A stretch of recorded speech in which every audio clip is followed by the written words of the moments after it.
So I'm here to talk to you a little bit about what our schools are doing to prepare. Just a little background, we have 55 million students and 7 million staff members. There's 130,000 school districts or schools in the U.S. That are attending school 5 days a week, 9.5 to 10 months a year. School and health officials can help protect us if we can get some good education out there and some mass vaccination programs. We can help protect approximately 1/5 of the country's population from flu. This is a huge population, and it happens to be in the most vulnerable. This specific flu is affecting people in that age group the most, so it's very important. In addition to educational needs, schools provide a lot of other things for kids. They provide meals for kids. There are a lot of kids that get breakfast free and lunch free every day through our school program. So if they're not in school or schools are closed for some reason, that becomes a little bit of a problem, as well as childcare, because they're there to learn, but it's also a little bit of childcare for parents. While there's two income working families out there, two partners out there working each day. Also, we provide health services on a daily basis, mental services, mental health. There's guidance counselors, there's also school psychologists, and they're seeing the kids every day, as well as it's a nice, stable routine. They're getting their meds and their different activities on a daily basis, their exercise, food, and camaraderie, of course. Probably too much camaraderie, because that's what's causing a little bit of the problems with all these large groups of people getting together. We've got school districts on a daily basis each week playing all different kinds of sporting activities against each other, and so we're getting calls each week saying, you know, there's a couple soccer players that have been tested positive for H1N1, or football players or things like that, and so everybody's been really good about communicating even across the school districts. Because they know there's tons of kids coming to all these events, and of course they're all doing the little high five thing at the end of the game or before the game. We're actually going to be talking to WIA about that, because that's one of their rules, that they have to do that. So we're going to talk to them a little bit about if they can somehow hold off on that activity for a little bit, maybe just do like a little punch in the air or just a thumbs up or something like that, because we have so many people touching each other from across so many places, 1 to 2 hours away. So we're encouraging, the biggest thing that we are doing right now is encouraging our students and our staff to stay home. If they have a fever, cough, sore throat, that they need to stay home for at least 24 hours without fever reducing medications. That means that they can't take Tylenol, ibuprofen for 24 hours and still be without a fever.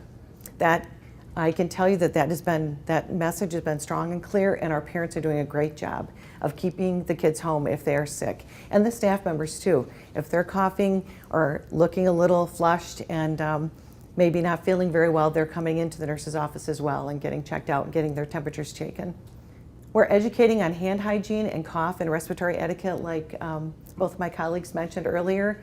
I spent some time today with the second graders at Northside talking about proper hand washing. We were using little pretend germs on our hands. They're called glow germs, and the kids wash their hands. Then we put the germs on their hands, and then they wash them again, and then we put them under ultraviolet lights, and they get to see how many germs are still on their hands. And they are amazed. In fact, you can't believe how many of them had it on their coat jackets, their face, all over, because as soon as we held this little ultraviolet light, it illuminates everything that they've touched. And they saw it on their folders, on the table.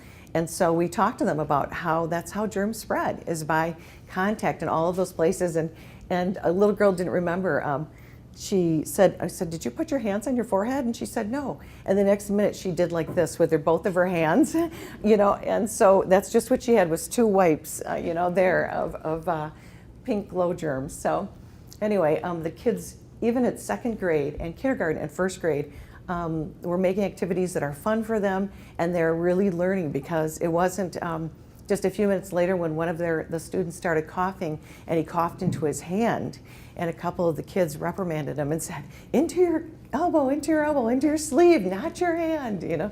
So the kids really if they can learn this lifelong skill, they'll be in good hands. Even if they can learn how to open doors with their elbows and push buttons on the elevators with their elbows and their heels of their hands.